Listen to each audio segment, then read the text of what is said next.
जय भगवान श्री कृष्ण जी। कभी सोचा है आपने कि आपके परिवार में झगड़े होते क्यों हैं? क्या कारण है उन झगड़ों का?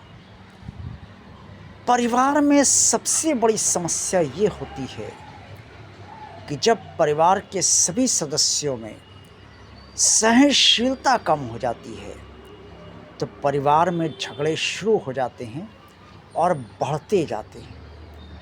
जरा सा किसी ने कोई बात कही, उसको कोई सहन नहीं कर पाता है। बड़े छोटे का अदब लिहाज खत्म होने जब हो जाता है, तब परिवार में झगड़े बढ़ जाते हैं। अब वो समय नहीं रहा जब बड़ों को बड़ों की दृष्टि से देखा जाए और उनसे क्या रिश्ता है, उस रिश्ते की दृष्टि से देखा जाए। अब समय ज़्यादातर घरों में ऐसा होता जा रहा है कि जो बड़े हैं वो उनके लिए क्या कर रहे हैं, उनकी क्या हैसियत है और उनके पास कितना पैसा है, शरीर से चुस्त दुरुस्त हैं कि नहीं। क्योंकि पैसा तो सभी ले लेते हैं, लेकिन अगर शरीर से कोई भी व्यक्ति बिस्तर पे पड़ गया और लंबे समय तक पड़ा रहा, तो उसकी सेवा कोई नहीं करना चाहता। ये बात भी सही है कि सभी का अपना जीवन व्यस्त है और सेवा के लिए कोई हर समय खड़ा नहीं हो सकता है।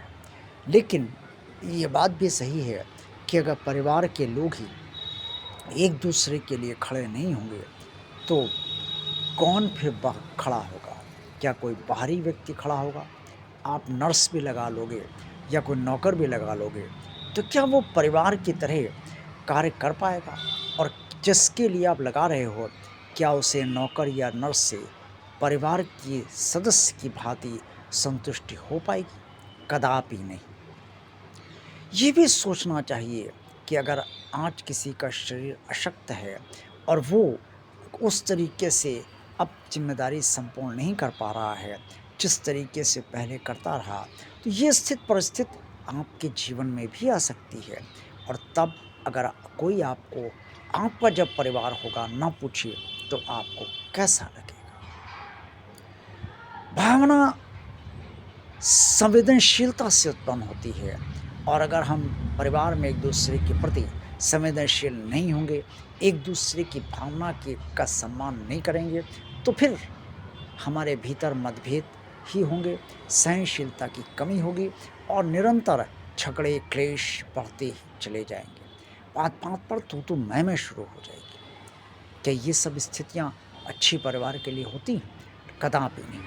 और जिन परिवारों में ऐसी स्थितियाँ चल रही हैं या चलती रहती हैं, वहाँ कभी शांति और सुख निवास कर ही नहीं सकता, और माता लक्ष्मी का आशीर्वाद ऐसे परिवार पर कभी हो ही नहीं सकता।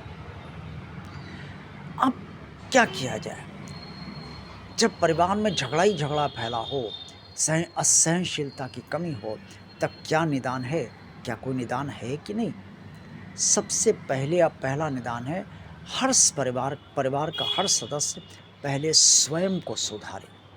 और सुधारे कैसे? पहले अपनी गलतियों को देखे और दूसरी गलतियों को ना देखे, अपनी गलतियों को देखे। और फिर ये सोचिए कि परिवार के अन्य सदस्यों के प्रति, जो बड़े हैं उनके प्रति, जो छोटे हैं उनके प्रति, उसका क्या दायित्व है, क्या कर्तव्य है, और उन कर्तव्यों दायित्वों को उसे पूरा करना है। ये निर्णय वो शुद्ध भावना के साथ ले। फिर जब उसमें बदलाव आएगा, तो उसके बदलाव का असर परिवार के अन्य सदस्यों पर एकदम से हो सकता ना पड़े, लेकिन धीरे धीरे अवश्य पड़ेगा। फिर अन्य सदस्य भी झुकना शुरू करेंगे, क्योंकि जब कोई लड़ाई करने पर आ जाता है तो बिल्कुल तन के खड़ा हो जाता है, लेकिन जब वो झुकने लगता है तब उसके शरीर में ढीलापन स्वयमेव आ जाता है। इसलिए हर सदस्य स्वयं में ही सोचे कि उसे किस तरीके से परिवार के प्रति अपने कर्तव्य दायित्व उत्तरदायित्व संपूर्ण करने हैं और किस तरीके से प्रेम भाव बनाए रखना है, क्योंकि प्रेम भाव ही तो परिवार का आधार है। अगर प्रेम नहीं है परिवार में, तो फिर परिवार क्या है? सिर्फ एक ईंट गारे का मकान है, और वो सिर्फ मकान ही बोला जाएगा, परिवार नहीं बोला जाएगा। मैं इतना ही कहना चाहूँगा। और अगर आज के वीडियो से आपके परिवार में सुख और शांति आ जाती है तो मेरे लिए और भगवान और आप चैनल के लिए बहुत बड़ी ये उपलब्धि होगी। देखते रहिए भगवान और आप चैनल। वीडियो को लाइक कीजिए, चैनल को सब्सक्राइब कीजिए, चैनल को शेयर कीजिए। जय भगवान श्री कृष्ण जी।